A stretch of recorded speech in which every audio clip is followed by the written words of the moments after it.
you believe that people can change? Have you ever seen someone who used to do mean things start to become kind? What inspired that person to act differently? Well, I know for a fact it's possible to change because I've seen it happen. See if you can predict who changes his ways in this story. The Selfish Lion King's Feast, written by Faith when she was being homeschooled in 5th grade in Newmarket, Indiana.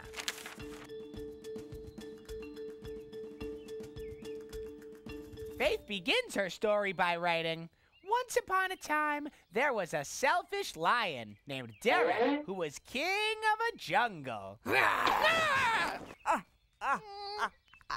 According to Faith, he never asked his subjects what they thought of his decrees before he passed them. I decree that all storks must wear silly hats. But I don't want Decree's done, too late. You look ridiculous. I know. Faith writes that he never thought about their needs or wants. Couldn't care less. And he yelled at them if they so much as walked wrong. Hey, you're walking wrong. There's no such thing as the wrong way to walk. There is now, because I decree that all storks have to hop on one leg. You see what we're dealing with here? Less talking, more hopping. Yes, Your Majesty. Hop, hop, hop. Oh, hop again. One fine evening, Faith writes, he decided to hold a feast in his own honor. Right. Now, to zebra. I command that you attend a party in my honor, or I will eat you. Black tie, not optional. From King Derek. According to Faith, he wrote out many, many fancy invites. Last one. Then snapped at a nearby stork to fly out and deliver them throughout his kingdom. Stork, fly out and deliver these throughout my kingdom.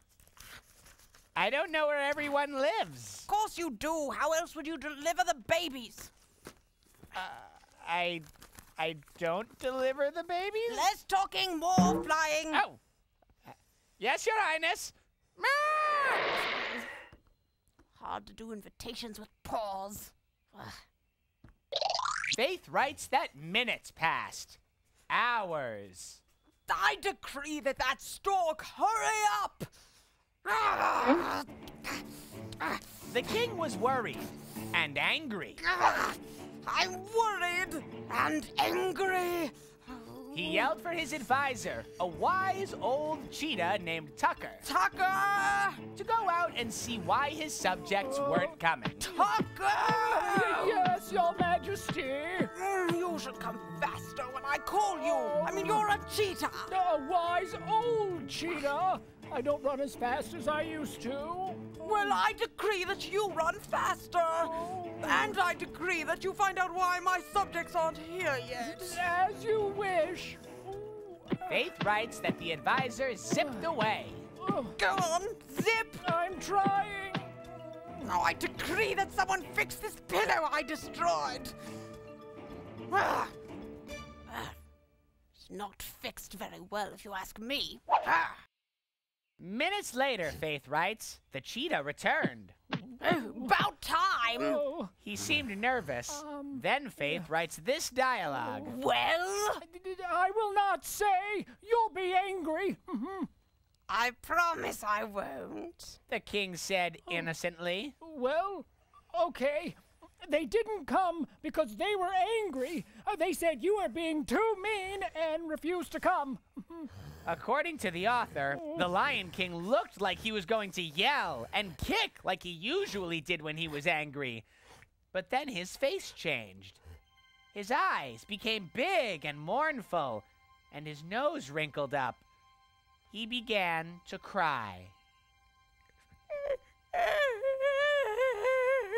Faith writes this dialogue. how wrong I've been. He wailed. I wish I could go back in time to change how I've acted. He sobbed. If you ever wished you could go back in time to fix a mistake. You can't do that, but you can send out a note saying you're sorry and have changed. Purred the cheetah. Since I can't time travel, I suppose that would be the next best thing. Thank you, Tucker. Oh, you're welcome, Your Majesty. Oh. As Faith writes, Derek sat at his throne and did just that.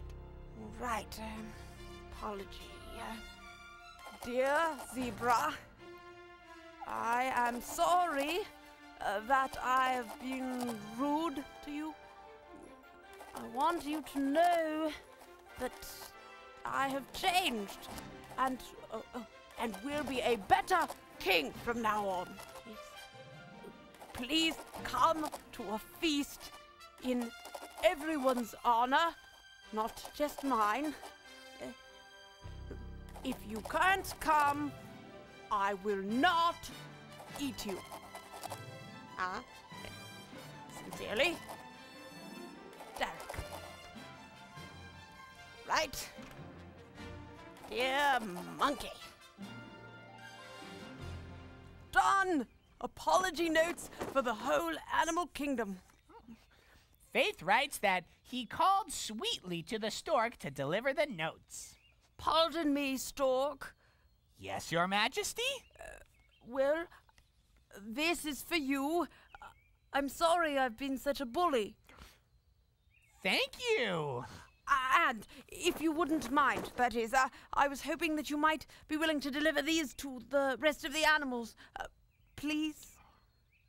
It would be my pleasure. Oh, you're welcome. Oh, no, wait. No, the other one. Thank you. There it is. This being polite thing's going to take some getting used to. Oh, yeah. Okay, see ya. Thank you. Yes, that's the one. You're welcome. Oh, that's how it goes. Oh, thank you. You're welcome. As Faith writes, I did deliver them. Thanks, Stork. No problem! And within minutes, a whole crowd of animals had gathered around a large table that Derek had cleaned and set out. I'd better get back to the palace myself. Help yourself. Oh, Mouse, you have the most adorable little ears. Did I ever tell you that? No, Your Highness! You've never even spoken to me before! Oh, well, I should have. Oh, hello, monkey, alligator, so glad you could make it. Faith writes that Tucker held up a glass of fruit juice and said, I'd like to make a toast to Derek and how he's changed. The animals cheered. Please, I couldn't have done it without you. Faith finishes her story by writing that Derek was never selfish again. Enjoy, everyone. Help yourself to the feast. Have more fruit juice and, and Stork, I decree that you no longer have to wear that silly hat. Unless, of course, you want to. Oh, thanks. I think I'll leave it on for now. It's a nice party hat. And I think I probably have major featherhead. Oh, indeed. It's a good look for you. Thank you. You're welcome, Mouse. Write a story about an animal who does something wrong. Who helps her character learn a lesson.